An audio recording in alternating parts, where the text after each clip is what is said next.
الذي علم بالقلم وعلم الإنسان ما لم يعلم فسبحانه لا امتنانه صاحبه باللسان ولا بالقلم. نشهد أن لا إله إلا الله وحده لا شريك له ونشهد أن سيدنا مولانا محمدا عبده ورسوله صلى الله عليه وعلى آله وصحبه وسلم تسليما كثيرا كثيرا. أما بعد فقد قال الله سبحانه وتعالى في كلامه المجيد والفرقانه الحميد: أعوذ بالله من الشيطان الرجيم.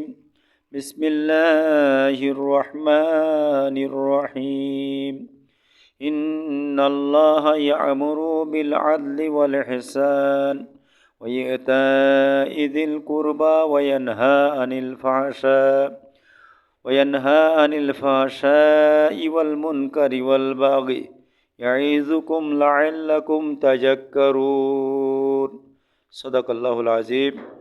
সর্বপ্রথম সেই মহান রব্বুল আলমিনের দরবারে লাখো কোটি শুকরিয়া আদায় করি যে মহান রব্বুল আলমিন দুনিয়ার সমস্ত কাজ থেকে ফারেক করে পবিত্র জুমার নামাজ আদায় করার উদ্দেশ্যে জুমার পূর্ব মুহূর্তে মসজিদে সমবেত হয়ে আমলের নিয়তে কিছু কথা বলার এবং শোনার যে তৌফিক যে মহান মুনিব দান করলেন, ওই মহান মুনিবের দরবারে শুকরিয়া আদায় করে সবাই বলে আলহামদুলিল্লাহ।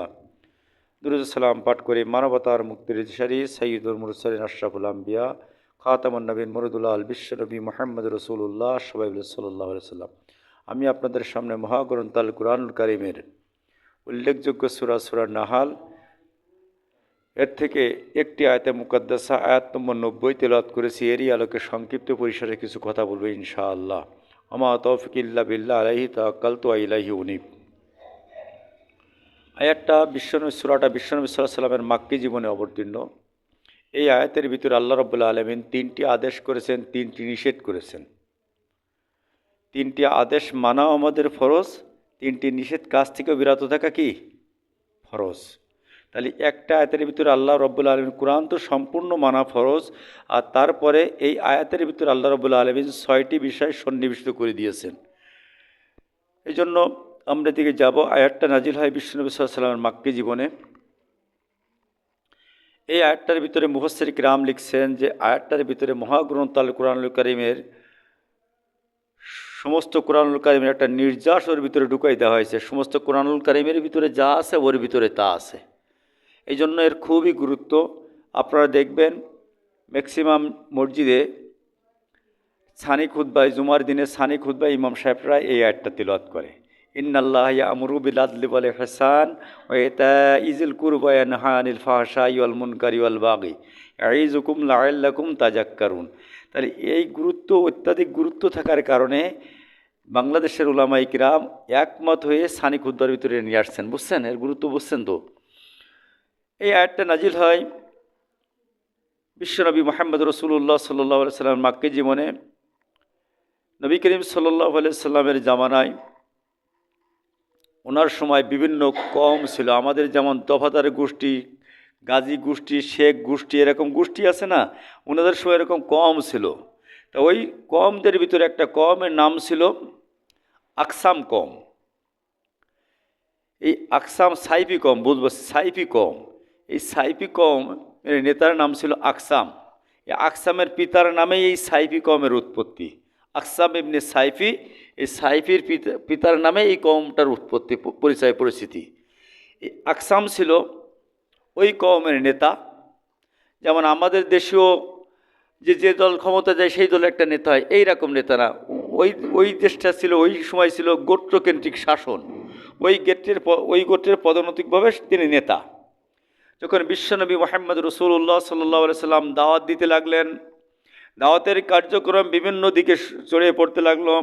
আকসাম ইবনে সাইফি ওনার যে লোকজন ছিল, ওনার কওমের লোকদের ডাকে বললেন যে মুহাম্মদ সাল্লাল্লাহু আলাইহি সাল্লামকে আমরা সাদিকুল মাসদুক বলতাম, যে মুহাম্মদ সাল্লাল্লাহু আলাইহি সাল্লামকে আমরা আলামিন উপাধি দিয়েছি।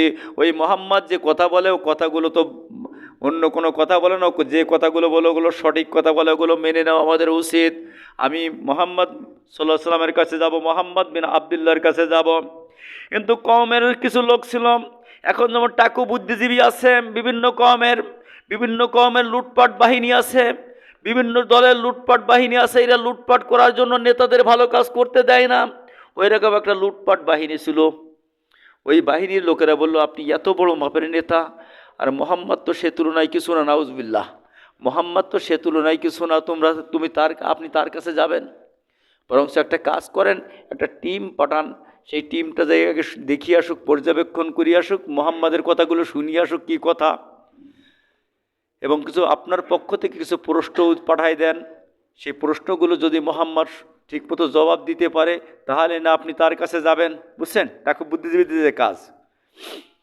অনুরূপভাবে আকসাম ইবনে সাইফি উনি চিন্তা করলেন যে যখন আমার তো কম নিয়ে চলাফেরা করতে হয়, আমার তো এই পাতি নেতাদের নিয়ে চলাফেরা করতে হয়, পাতি নেতারা যখন বলতেছে তখন দুইজন লোক পাঠাইয়ে দিন। ওনার প্রতিনিধি হিসেবে দুইজন লোক মুহাম্মদুর রাসূলুল্লাহ সাল্লাল্লাহু আলাইহি সাল্লামের কাছে পাঠাই দিলেন। আল্লাহর নবী কাবায় হাতিমে বসা আছেন। ওই দুইজন লোক যে বললেন, যে পরিচয় দিলেন যে আমরা আকসাম ইবনে সাইফির পক্ষ থেকে দূত হিসেবে আপনার কাছে আসছে দুটি প্রশ্ন নিয়ে। কয়টি প্রশ্ন? দুটি প্রশ্ন নিয়ে আসছে। বলেন প্রশ্ন দুটো কি? প্রশ্ন দুটো হলো, মান আংতা মুহাম্মদ ওমা আংতা মুহাম্মদ, একই রকম না? প্রশ্ন করলেন যে, ও মুহাম্মদ, তোমার পরিচয় কি? প্রথম নম্বর কি? তোমার পরিচয় কি? তোমার পরিচয় দাও। আল্লাহর নবী পরিচয় দিচ্ছে, আনা মুহাম্মদ ইবনু আব্দুল্লাহ, আতানিয়াল কিতাব ওয়ান নবুয়া, আনা খাতামুল আম্বিয়া, আনা সাইয়্যিদুল আম্বিয়া, ইয়াউমাল কিয়ামাতি আকরাউ বাওয়াল জান্নাহ। সুবহানাল্লাহি বিহামদি। আল্লাহর নবী পরিচয় দিচ্ছেন, ও আকসাম ইবনে সাইফির দূতেরা, তোমরা শোনো, আমার অন্য কোনো পরিচয় নাই। আমি আব্দুল্লাহর এতিম পুত্র মোহাম্মদ, আনা মুহাম্মদ ইবনু আব্দুল্লাহ, আতানিয়াল কিতাব ওয়ান নবুয়া। আল্লাহ দয়া করে মায়া করে আমাকে নবুয়াত দিয়েছেন, আমার কাছে কিতাব দিয়েছে, আসমানি কিতাব পাঠিয়েছে। আনা খাতামুল আম্বিয়া, আমি হলাম সর্বশেষ নবী। ইয়াউমাল কিয়ামাতি আকরাউ বাবুল জান্নাহ, আর ময়দানে মহাশর যেদিন শুরু হবে, ওই দিন আমি সর্বপ্রথম জান্নাতের দরজায় টুকা দেব। টুকা দেওয়ার পরে জান্নাতের দরজাগুলো খুলে যাবে। নবী পরিচয় কী দিচ্ছে? আনা মোহাম্মদ ইবনু আব্দুল্লাহ, এইটুক। পরেরগুলো মুফাসসির কিরামরা লিখছে যে এই কথাগুলো বলছে, কিন্তু মূল কথা আনা মোহাম্মদ ইবনু আব্দুল্লাহ, আমি আব্দুল্লাহর এতিম পুত্র মোহাম্মদ। আর আমাদের টাইটেল দেখেছেন? এখন তো ওয়াজ মাহফিল না, ওয়াজ মাহফিল মৌসুম চলতেছে না, দেখবেন বক্তারা গেলে নামের টাইটেল পাবেন, আন্তর্জাতিক খ্যাতি সম্পন্ন মুফাসসিরে কুরআন, জীবনে পাসপোর্ট করেনি, পাসপোর্টও নেই। বিভিন্ন দেশে গেলে তো আন্তর্জাতিক হয় নাকি? ওর জীবনে পাসপোর্ট নেই, নামের আগে লিখছে আন্তর্জাতিক খ্যাতি সম্পন্ন মুফাসসিরে কুরআন, বিশিষ্ট ইসলামী চিন্তাবিদ, সুমিষ্ট ভাষী, কোকিল কণ্ঠেশ্বর, মাহবুবের সুবহানি, কুতুবের রব্বানি, আশেক ইলাই, কুসিয়া, যমুনার ব্রিজ, হাওড়ার সেতু, মুজাদ্দিদে জামান, ভারতের কামান, শাহ সুবি, ওলিয়ে কামেল, ওলিয়ে মুকাম্মেল, গাউসুল আজম, গাউসুল হাজি, হাজিউল মুফাসসির, রইসুল মুফতিউন আল ফুকাল, হযরত মাওলানা কুতকুত আলী বদনা রহমাতুল্লাহ আলাইহি। নাম খুঁজে পাওয়া যাবে না, এতগুলো টাইটেল লেখে। আল্লাহর নবীর দিকে তাকান, আল্লাহ নবী পরিচয় দিচ্ছেন, আনা মুহাম্মদ ইবনু আব্দুল্লাহ, আমি আব্দুল্লাহর এতিম পুত্র মোহাম্মদ, আমার আর কোনো পরিচয় নেই। আল্লাহ দয়া করে মায়া করে আমাকে নবুয়াত দিয়েছে, আর আসমানি কিতাব দিয়েছে, সেই কিতাবের দাওয়াত দিয়েছে। বলছে, ও সাইফি গোত্রের লোকেরা, এই প্রশ্নে যদি তোমরা সন্তুষ্ট হয়ে থাকো, তাহলে তোমাদের দ্বিতীয় প্রশ্নটা করো। বললো, হ্যাঁ, আপনার প্রশ্নে আমরা সন্তুষ্ট। দ্বিতীয় প্রশ্ন করছে, ওমা আনতা মুহাম্মদ, আপনার মিশন কি? আপনি পৃথিবীতে কেন আসছেন? আল্লাহর নবীর মিশন কেন আসছেন? কি জন্য আপনি আসছেন? আপনার দায়িত্ব কি? আপনার কর্তব্য কি? আপনি এই সমাজকে কি করতে চান? আল্লাহ রাব্বুল আলামিন জিবরাইল আলাইহিস সালাতু ওয়াস সালামকে বলেন, ও জিবরাইল, যাও আমার দোস্তকে সালাম জানাও। সালাম জানিয়ে কোরআনের আয়াতটা শোনায় দাও। ইন্নাল্লাহা ইয়া'মুরু বিল আদলি ওয়াল ইহসান ওয়া ইতা'i যিল কুরবা ওয়া ইয়ানহা আনিল ফাহশাই ওয়াল মুনকার ওয়াল বাগি ইয়াইযুকুম লাআল্লাকুম তাযাক্কারুন। ও সাইফি গোত্রের লোকেরা, ও আকসাম ইবনে সাইফির দূতেরা, তোমরা শোনো, আল্লাহ রাব্বুল আলামিন আমাকে এখানে 6টি মিশন দিয়েছেন। প্রথম নম্বর মিশন দিয়েছেন, আমি আল্লাহ আদেশ করতেছি বিল আদল, ন্যায় বিচার করার জন্য। কি? ন্যায় বিচার করার জন্য আমি আল্লাহ আদেশ করতেছি, ন্যায় বিচার করন। ও আকসাম ইবনে সাইফির দূতেরা, তোমরা শোনো, আমার মিশন হলো এই পৃথিবীর জমিনে ন্যায় বিচার প্রতিষ্ঠা করা। এই পৃথিবীর জমিনে ন্যায় বিচার প্রতিষ্ঠা করা, অবিচার অনাচারের কবর রচনা করা। 2 নম্বর হলো আল ইহসান, আর ইহসান করা, মানুষের প্রতি দয়া করা। আমাকে তো লাগে না, এগুলো লাগে। আর 3 নম্বর যেটা আল্লাহ রাব্বুল আলামিন বলছে, ইতা'i যিল কুরবা, নিকটাত্মীয় যারা আছে তাদের জন্য, তাদের সঙ্গে ভালো ব্যবহার করা। কয়টা? ওই সময় ছিল আত্মীয়তা সম্পর্ক ছিন্নকারী বেশি লোক ছিল। এখন আমাদের ভিতরে তো নেই, আছে? বোন আর ফুফু যদি জমি বেঁচে যায়, ও বোনের সঙ্গে কথা বলা যাবে না, ও বোনের দাওয়াতও করা যাবে না, আর বাড়িও যাওয়া যাবে না। বোন আর ফুফু জমি বেশি গেছে, জমি ভাগ করে, এখানে এই দুটোই ক্ষেত্রে বেশি হয়, বোন আর ফুফুর ক্ষেত্রে। আল্লাহ রাব্বুল আলামিন কালামে পাকের ভিতরে এক আয়াতে জমি দিয়েছেন, এক আয়াতে জমি দিয়েছে, আর যাকারু মিসলু হাজ্জাল উনসাইন, এক ভাই যা পাবে দুই বোন তাই পাবে। আল্লাহ জমির বন্টন আল্লাহ করে দিয়েছেন কোরআনের ভিতরে। আর অন্য আয়াতে আল্লাহ বলছে যে ওদের সঙ্গে ন্যায় বিচার করো, তো ওদের সঙ্গে তুমি সম্পর্কটা ভালো রাখো। তাহলে ওই আয়াত আর এই আয়াত পার্থক্য আছে না? আছে কি না? জমি হলো ভিন্ন আর সম্পর্ক হলো ভিন্ন। জমির সঙ্গে এর কোনো সম্পর্ক নেই।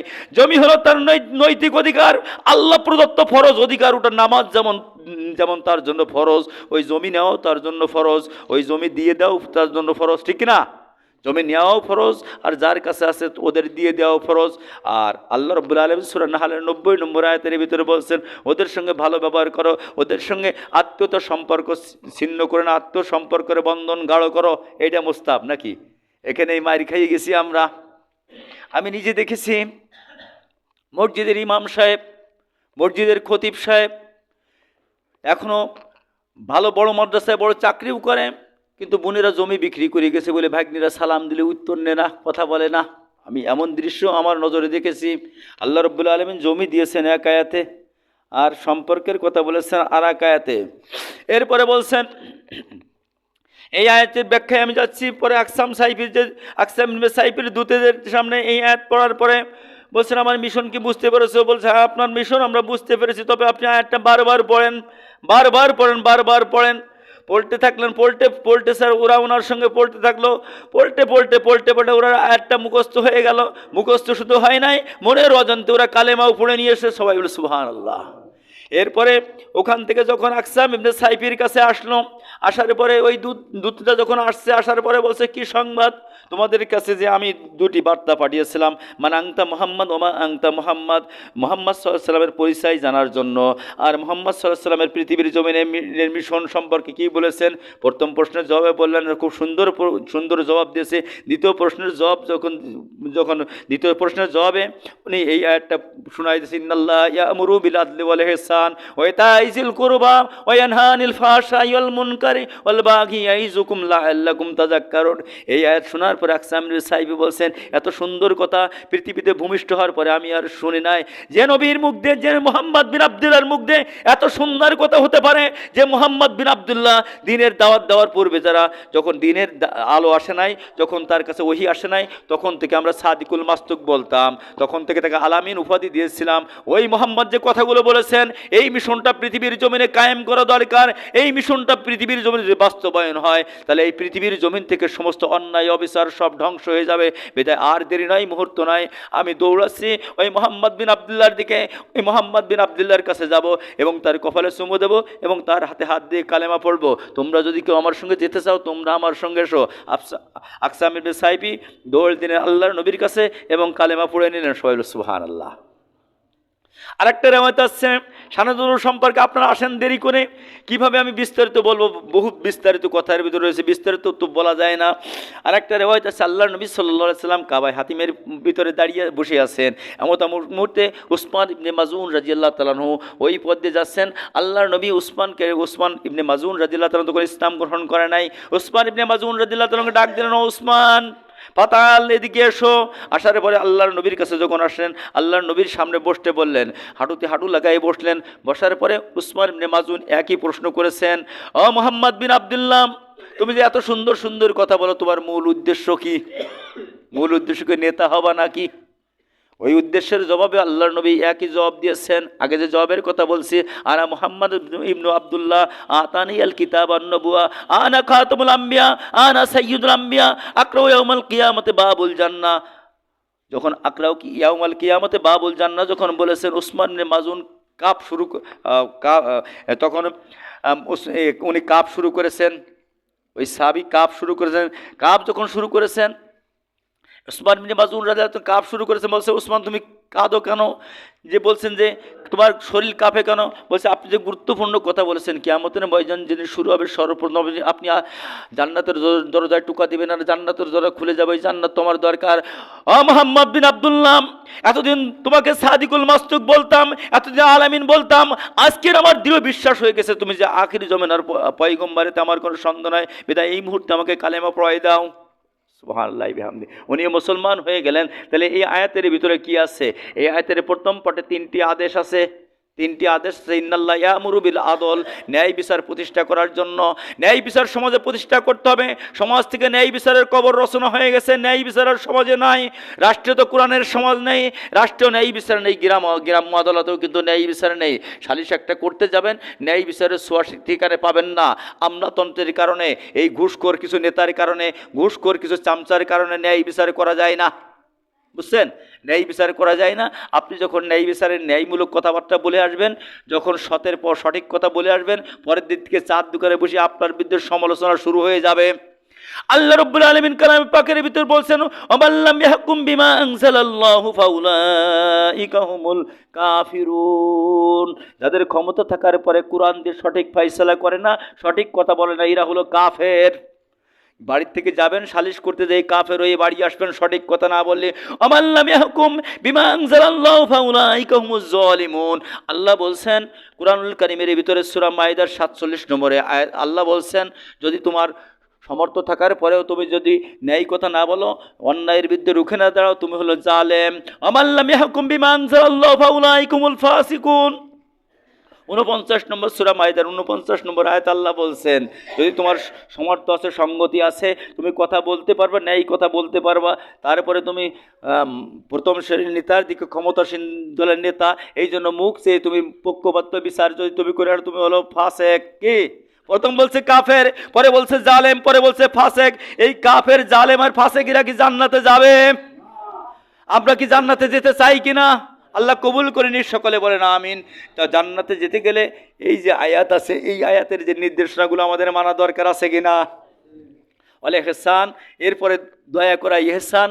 এখানে দয়ার কথা বলা হয়েছে। ইহসান বলতে পুঙ্খানুপুঙ্খ একটি কাগজকে সমান টুকরে ভাগ করে না বলো ইহসান। 1 টাকাকে 50 পয়সা 50 পয়সা ভাগ করার নাম হলো ইহসান। 60 পয়সার 40 পয়সা ভাগ করার নাম কিন্তু ইহসান না। সালিশে যাবেন, ন্যায্য অধিকার যার আছে 100% পাবে, ওরে আপনি পক্ষপাতিত্ব করে ক্ষমতাসীন দলের লোক বলে ওকে 60% দিয়ে আসলেন, আর 40% অন্যকে দিয়ে আসলেন খুশি করার জন্য, এর নাম কিন্তু ইহসান না। এই কাজ যদি আপনি করেন, তাহলে কুরআনুল কারীমের এই আয়াতকে আপনি লঙ্ঘন করলেন, এই আয়াতকে অস্বীকার করেন। অস্বীকার করার সঙ্গে সঙ্গে আপনার ঈমান চলে যাবে। বুঝছেন কথা? এই জন্য সমাজ থেকে কেন আজকের সমাজের এই অবস্থা, সমাজের এই বেহাল অবস্থা কেন? সমাজ থেকে কেন দুর্নীতি যাচ্ছে না? রাষ্ট্র থেকে কেন দুর্নীতি যাচ্ছে না? অফিস আদালত থেকে কেন দুর্নীতি যাচ্ছে না? ইনসাফ কিন্তু কোনো জায়গায় নেই। ইনসাফের কবর রচনা হয়ে গেছে, ইনসাফের মা বাবা সব বেরিয়ে গেছে। এই ইনসাফ সমাজে প্রতিষ্ঠা করতে হবে। ইনসাফ প্রতিষ্ঠা করতে হলে আপনাকেও কিন্তু ইনসাফ ভিত্তিক একজন মানুষ হওয়া লাগবে, ঠিক কিনা? ইনসাফ প্রতিষ্ঠা করতে গেলে আপনাকেও ইনসাফ ভিত্তিক মানুষ হওয়া লাগবে। আপনি যদি ইনসাফ ভিত্তিক মানুষ না হন, তাহলে আপনার দ্বারা ইনসাফ কায়েম হওয়া সম্ভব না। আপনি যদি সৎ না হন, আপনার দ্বারা সঠিক কথা বলা সম্ভব না। সম্ভব না। আল্লাহ রাব্বুল আলামিন কালামে পাকের ভিতরে এই জন্য বলছেন, অকুনু মাস সাদিকিন, তোমরা সত্যবাদীদের সঙ্গী হও, যারা সদা সত্য কথা বলে এদের সঙ্গে তোমরা সম্পর্ক করো, এদের সঙ্গে সম্পর্ক করো। ভাই, যে ব্যক্তি আতর বিক্রি করে, ওই আতরওয়ালার সঙ্গে যদি আপনি সর্বদা চলাফেরা করেন, আপনার কাছে আতরের ঘ্রাণ বেরোনোর সম্ভাবনা আছে কিনা? আতর আপনি কোনোদিন কেনেনও নাই, মাখেনও নাই, কিন্তু ঘ্রাণ বেরোনোর সম্ভাবনা আছে কিনা? আর যদি গাঁজাখোর, বাটপর, সিটার, দুর্নীতিবাজ, হাইজাকার এদের সাথে ঘোরেন, তাহলে আপনার কাছে এরকম দুর্গন্ধ বেরোনোর সম্ভাবনা আছে কিনা? ও যে সিটারি মামলায় ধরা পড়েছে, মনে করেন চুরি করতে দিয়ে ধরা পড়েছে, লাস্টে আপনার টানবে কিনা? ওর বন্ধু ছিল, ও থাকতে পারে কিনা? টান পড়ে। এই জন্য আল্লাহ বলছে, অকুনু মাস সাদিকিন, তোমরা সত্যবাদীদের সঙ্গী হয়ে যাও। ওর কাউমার রাকিন, যারা রুকু করে এদের সঙ্গে রুকু করো। আর ওয়াসজুদু মাস সাজিদিন, যারা সিজদা করে এই সমস্ত লোকদের সঙ্গে সিজদা করো। আদেশ কার? আল্লাহর আদেশ। তাহলে 3টি আদেশের কথা আল্লাহ পাক বলেছেন। প্রথম নম্বরে 3টি আদেশ।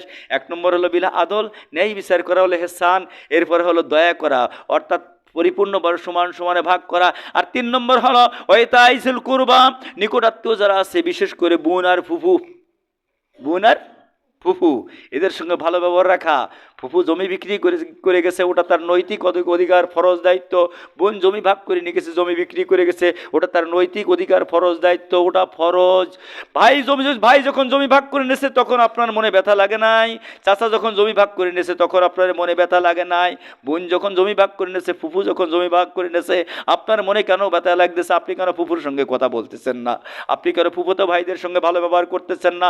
আপনি কেন জামাইয়ের সঙ্গে ভালো কথা বলতেছেন না? আপনি কেন আপনার ভাগ্নেদের সঙ্গে ভালো ব্যবহার করতেছেন? অর্থাৎ আপনার ঈমান নেই। মহাগ্রন্থ আল কুরআনুল কারীম আল্লাহ প্রদত্ত এই সমাজ পরিবর্তনের জন্য আজ থেকে 1400 বছর আগে আমার কাছে, আপনাদের কাছে, সকলের কাছে নাজিল করেছেন আল্লাহর নবীর মারফত দিয়ে, ঠিক না? সকলের কাছে নাজিল করেছেন এই কুরআনুল কারীমের একটি হরফকে যদি কোনো বান্দা অস্বীকার করে, ও কি আর ঈমানদার থাকবে? ঈমানদার থাকবে না। কেন ঈমানদার থাকবে না?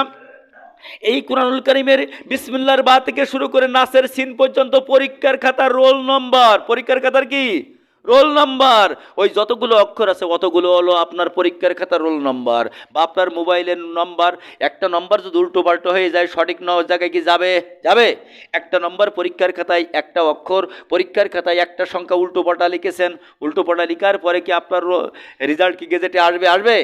মনে করেন আপনার রোল নম্বর আছে 1205, আপনি লিখে তো আসলেন 1206, আসবে? পাস হবে না। অনুরূপভাবে মহাগ্রন্থ আল কুরআনুল কারীমের একটি অক্ষরকে যদি কেউ অস্বীকার করে, ওই রকম উল্টো পাল্টা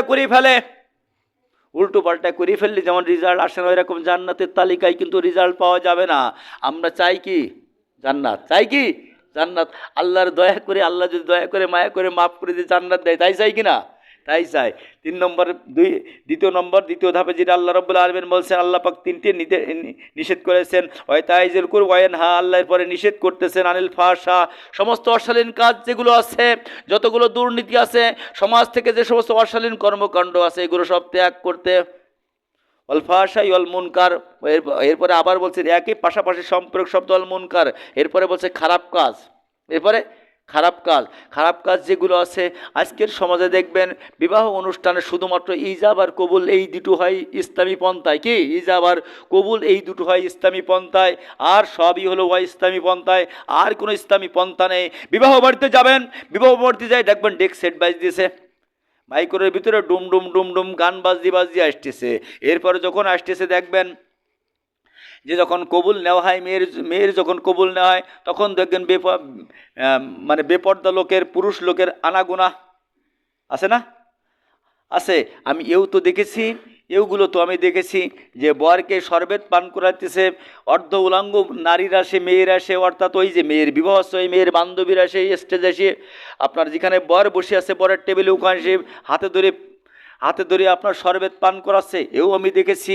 আজকের যে বেপর্দা, আল্লাহ বলছে আল মুনকার, এগুলো পরিত্যাগ করার কথা। ফাহশা ওয়াল মুনকার, এইগুলো যদি আমরা পরিত্যাগ করতে না পারি, না করতে পারি, নামাজ পড়ে রোজা রেখে, হজ করে, জাকাত দিয়ে পরে কিন্তু নাজাত পাওয়া যাবে না। এওটা কিন্তু কোরআনের অংশ কিনা? এওটা কোরআনের অংশ। এই কোরআনের অংশ। নামাজ যেমন ফরজ, এওটা ফরজ কিনা? পর্দা ফরজ কিনা?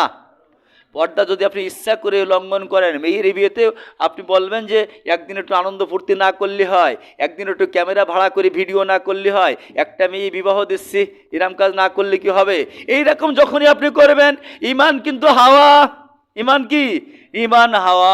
তার কারণ আল্লাহ রাব্বুল আলামিন বিশ্বনবী মুহাম্মদ রাসূলুল্লাহ সাল্লাল্লাহু আলাইহি ওয়াসাল্লামকে পৃথিবীর জমিনে পাঠিয়েছেন এগুলোকে কুঠারাঘাত করে, এগুলোকে নির্মূল করে, শান্তি প্রতিষ্ঠার জন্য, কোরআন প্রতিষ্ঠার জন্য। বুঝছেন কথা? দায়িত্ব কি রাষ্ট্রের না ব্যক্তিগত? মেয়ে বিয়ে দিচ্ছি আমি, এ দায়িত্ব কার? ব্যক্তিগত দায়িত্ব। আমার দায়িত্ব না? আমার দায়িত্ব। তাহলে আমি যদি আমার দায়িত্ব পালন না করি, আল্লাহ নবী বলেন আল কাইয়িসু মান দানা নাফসু ওয়া আমিলা লিমা বাদাল মাউত, প্রকৃত বুদ্ধিমান ওই ব্যক্তি যে পরপরের জন্য পরপরের জিন্দেগিতে জবাবদিহিতা করতে হবে, এইভাবে জীবনযাপন করে আর পরপরের জন্য পাথেয় সংগ্রহ করে, আল্লাহ রাব্বুল আলামিন কালামে পাকের ভিতরে বলছেন, তোমার সন্তান সন্ততি তোমার মুক্তির পথ, তোমার সন্তান সন্ততি তোমার জাহান্নামের রাস্তা। বুঝছেন কথা? আল্লাহ পাক কালামে পাকের ভিতরে বলছেন যে তুমি এবং তোমার আহাল বর্গ যারা আছে, এদেরকে ইয়া আইয়ুহাল্লাযিনা আমানু কু আনফুসাকুম ওয়া আহলিকুম নারা, তুমি নিজে জাহান্নামের আগুন থেকে বাঁচো আর তোমার পরিবারে যারা আছে এদেরকেও জাহান্নামের আগুন থেকে বাঁচাও। তাহলে এই যে অর্ধ উলঙ্গ অবস্থায় বেপর্দা নারী এসে ঘোরাফেরা করতেছে, এগুলো কি ভালো না খারাপ? এগুলো খারাপ। শুধু খারাপ না, আল্লাহ কোরআনে নিষেধ করেছে কিনা? আল্লাহ কুরআনুল কারীমের ভিতরে স্পষ্টভাবে বলেছেন তোমরা সেই জাহিরি যুগের নারীদের মতো ওইভাবে চলাফেরা করে না। ওয়াকারনা ফি বুয়ুতিকুন্না ওয়ালা তাবাররাজনা তাবাররুজাল জাহিলিয়াতিল উলা। তাহলে কুরআনুল কারীমের এই আয়াত অমান্য করলে কি ঈমান থাকবে? থাকবে না। সময় যেহেতু হয়ে গেছে আমি সংক্ষিপ্ত পরিসরে বলছি। এরপরে আল্লাহ রাব্বুল আলামিন বলছেন অল বাগী, এরপরে বলছে অল বাগী, আল্লাহর অবাধ্যতা হতে নিষেধ করেছেন। এই কাজগুলো করাই মানে আল্লাহর অবাধ্যতা। এই কাজগুলো করাই মানে কি? আল্লাহর অবাধ্যতা। এরপর আল্লাহ বলছেন ইয়াইজুকুম, আমি আল্লাহ ওয়াজ করতেছি। ইয়াইজুকুম, ওয়াজ করতেছি। লাআল্লাকুম তাযাক্কারুন, তোমরা এই ওয়াজটা স্মরণ করো, এই ওয়াজটা স্মরণ করে জীবন গঠন করো। ওয়াজ কার? রফিকুলিন আল্লাহর ওয়াজ। আল্লাহ বলছে ইয়াইজুকুম, আমি আল্লাহ ওয়াজ করতেছি, লাআল্লাকুম তাযাক্কারুন, সম্ভবত তোমরা এটা স্মরণ করবে। আর যদি তোমরা স্মরণ করে জীবন গঠন করো, কিয়ামতের ময়দানে তোমাদের জন্য জাহান্নামের দরজা বন্ধ হয়ে যাবে, জান্নাতের দরজা খুলে যাবে। কবরে যাওয়ার সঙ্গে আমি আল্লাহ রব্বুল আলামিন কবরের সঙ্গে জান্নাতুল ফেরদাউসের রাস্তা তৈরি করে দেব। দায়িত্ব কার? আল্লাহর। জান্নাতের মালিক কে? জাহান্নামের মালিক কে? আমার কবরে শাস্তি দেওয়ার মালিক কে? আর কবরে মুক্তি দেওয়ার মালিক কে? আল্লাহ। ওই আল্লাহ ওয়াজ করতেছেন, ইয়াইজুকুম, আমি আল্লাহ ওয়াজ করতেছি, লাআল্লাকুম তাযাক্কারুন, যদি তোমরা স্মরণ করে জীবনযাপন করো, আমি আল্লাহ তোমাদের মুক্তির ফায়সালা দিয়ে দেব।